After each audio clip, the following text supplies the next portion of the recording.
పరిపాలనపై రవ్వంతైనా ప్రభుత్వానికి సోయి లేదు. రాష్ట్ర అభివృద్ధిపై కనీస అవగాహన లేదు. పాలన చేతకాక పనికిమాలిన కుట్రలు కుతంత్రాలకు తెరలేపింది. ప్రజా సమస్యలు చర్చించే శాసనసభలో సర్కార్ పైశాచిక చర్యలకు పాల్పడుతుంది. ప్రతిపక్ష నేత స్థాయి తగ్గించేలా కురుచ పనులు చేస్తోంది. జనాలు నవ్వుతున్నా హస్తం పార్టీ డర్టీ పాలిటిక్స్ మాత్రం మానటం లేదు.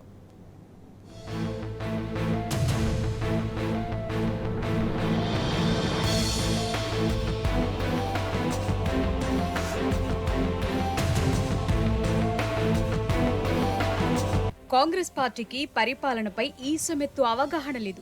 ఒక రాష్ట్రాన్ని ఎలా పరిపాలించాలి, ఎలాంటి కార్యక్రమాలు అమలు చేయాలనే సోయి ఇంత కూడా లేదు. అధికారంలోకొచ్చి 60 రోజులు గడుస్తున్నా ఒక్క సంక్షేమ పథకాన్ని మొదలు పెట్టలేదు. పైగా ప్రజలను నరకయాతనకు గురి చేసేలా దగుల్బాజీ రాజకీయాలు చేస్తోంది కాంగ్రెస్ పార్టీ. రాష్ట్ర అభివృద్ధిపై కనీస అవగాహన లేకుండా కాంగ్రెస్ సర్కార్ పరిపాలన చేస్తోంది. అభివృద్ధి కార్యక్రమాలను పక్కన పెడుతూ కక్షపూరిత రాజకీయాలకు తెరలేపుతోంది. అధికారంలోకి వచ్చి రాగానే గత కేసీఆర్ ప్రభుత్వంపై బురద జల్లే కార్యక్రమాన్ని పెట్టుకుంది. రాష్ట్రం అప్పుల పాలైందంటూ శ్వేతపత్రాల పేరుతో డ్రామాలాడింది. పరిపాలన చేయమంటే కాంగ్రెస్ మంత్రులు విమర్శలు మాత్రమే చేస్తూ చేతులు దులుపుకుంటున్నారు. ప్రజలు ఇబ్బంది పడుతున్నా పట్టించుకోవటం లేదు. ఇచ్చిన హామీలు అమలు చేయమని గట్టిగా మాట్లాడితే బూతులు తిడుతూ అధికార మదాన్ని ప్రదర్శిస్తున్నారు. పాలన చేతగాక పనికి మాలిన కుట్రలకు కాంగ్రెస్ సర్కార్ తెరలేపుతోంది. ప్రతిపక్ష నేతలపై కక్షపూరిత దాడులకు దిగుతోంది.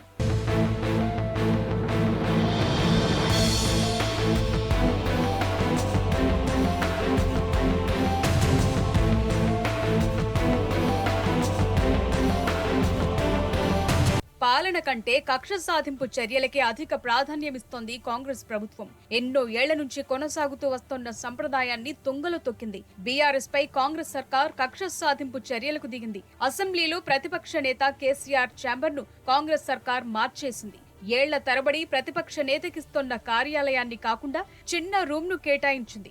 మొదటి అసెంబ్లీ సమావేశాల్లో కేటాయించిన ఛాంబర్ ను రెండో సమావేశాల్లోపే మార్చేసింది. ఇన్నర్ లాబీలో ఉన్న ప్రతిపక్ష నేత కార్యాలయాన్ని ఇప్పుడు ఔటర్ లాబీలోని చిన్న గదిలోకి మార్చేసింది. ఉద్దేశపూర్వకంగానే కేసీఆర్ ఛాంబర్ ను మార్చారంటూ బీఆర్ఎస్ నేతలు ఆరోపిస్తున్నారు. 39 మంది ఎమ్మెల్యేలున్న ప్రతిపక్ష నేతకు చిన్న గదిని కేటాయించడంపై బీఆర్ఎస్ తీవ్ర అభ్యంతరం వ్యక్తం చేసింది.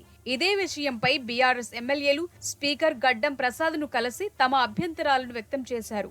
తమ ప్రభుత్వం ఉన్న సమయంలో కాంగ్రెస్ కు 5 సభ్యులున్నప్పుడు కూడా ఎల్ఓపి ఆఫీస్ ఇచ్చామని గుర్తు చేశారు. అనాదిగా వస్తున్న సంప్రదాయాన్ని పాటించాలని, ఇలాంటి చర్యలు మంచి పద్ధతి కాదన్నారు ప్రశాంత్ రెడ్డి. మేము ఉన్నప్పుడు కేవలం కాంగ్రెస్ పార్టీ వారు 5 సభ్యులు ఉన్నప్పుడు కూడా ఆ ఎల్ఓపి ఆఫీస్ను వాడుకోవడానికి వారికి అవకాశం ఇచ్చినాం. కానీ వాళ్ళ 39 మంది సభ్యులు ఉన్న బీఆర్ఎస్ పార్టీకి ఉన్నటువంటి ఎల్ఓపి ఆఫీస్ని అది తీసుకొని ఓకే తీసుకుంటున్నారు, నో ప్రాబ్లం. ఎంతైతే ఇంతకుముందు ఉండేనో అంత స్పేస్లో 1/4 కూడా లేదు ఇప్పుడు ఇచ్చింది. అంత డిగ్రేడ్ చేసి వాళ్ళు వ్యవహారం చేస్తూ ఉన్నారు. స్పీకర్ గారికి మేము రిక్వెస్ట్ చేసాం, సార్ ఇది మంచిది కాదు. మీ ప్రజాస్వామ్యంలో ప్రతిపక్ష నాయకుడు అసెంబ్లీ మట్టుకైతే సభానాయకుడు ఎంత గౌరవం ఉంటుందో ప్రతిపక్ష నాయకుడు కూడా అంతే గౌరవం ఉంటుంది. మరి వారికి అంత చిన్న రూమ్ ఇవ్వడం మంచిది కాదు. మరొక 3 మినిస్టర్ రూమ్స్ కలిపి రెనోవేట్ చేసి ఇవ్వండి అని చెప్పి రిక్వెస్ట్ చేసినాం.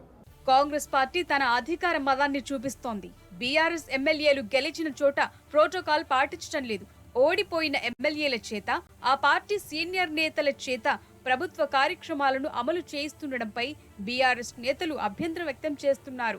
ఇటు గెలిచిన ఎమ్మెల్యేలకు కనీసం ఎస్కార్ట్ వాహనం కూడా ఇవ్వకపోగా ఓడిపోయిన కాంగ్రెస్ అభ్యర్థులకు ఎస్కార్ట్ ఇస్తుండటం కూడా వారి దురహంకారానికి నిదర్శనంగా నిలుస్తోంది. ఇటు కాంగ్రెస్ నేతలు నోటికొచ్చినట్టు మాట్లాడుతున్నారు. ప్రజాస్వామ్యాన్ని తూట్లు పొడిచేలా వ్యవహరిస్తున్నారు. త్వరలో 20 మంది బీఆర్ఎస్ ఎమ్మెల్యేలను చేర్చుకుంటామంటూ కాంగ్రెస్ నేతలు కామెంట్స్ చేస్తున్నారు. అధికారంలోకొచ్చి 60 రోజులు కూడా కాకముందే ప్రతిపక్ష పార్టీలను నిర్వీర్యం చేయాలని కుట్రలు చేస్తోంది. మీ ఎమ్మెల్యేలు కేసీఆర్ పక్కకు వండుకున్నా సరే లేపుకొస్తాం. మేము రాత్రి మగలు కేసీఆర్ పక్కకు పెట్టుకున్నా సరే 20 మంది ఎమ్మెల్యేలం ఎట్టి పరిస్థితుల్లో బీఆర్ఎస్ ఎమ్మెల్యేలము తప్పకుండా కాంగ్రెస్ లోకి వస్తున్నారు. ఇది మీకు ఇక మీరు మాకు పెడతారో మేము మీకు పెడతామో చూసుకోండి. ఇక కాంగ్రెస్ అధికారంలోకి వచ్చిన 2 నెలల్లో ఏ ఒక్క హామీని కూడా అమలు చేయలేదు. రైతు బంధు ఊసే ఎత్తటం లేదు. రైతు రుణమాఫీపై మాట కూడా ప్రభుత్వం మాట్లాడటం లేదు. నిరుద్యోగుల కోసం మెగా డిఎస్సీ లేదు. టీఎస్పీఎస్సీ నోటిఫికేషన్లు లేవు. పైగా ఇచ్చిన హామీలను అమలు చేయాలని డిమాండ్ చేస్తున్న విద్యార్థులను, నిరుద్యోగులను అర్ధరాత్రి, అపరాత్రి అనే తేడా లేకుండా అరెస్టు చేస్తోంది. ఆటో కార్మికులు నడి రోడ్డుకొచ్చినా పట్టించుకోవటం లేదు. రాష్ట్రానికి కేంద్రం బడ్జెట్లో రూపాయి ఇవ్వకపోయినా గట్టిగా ప్రశ్నించటం లేదు. వచ్చిన 60 రోజుల్లోనే కాంగ్రెస్ పార్టీ డజన్ల కొద్దీ తప్పులు చేసి ప్రజల సహనాన్ని పరీక్షిస్తోంది.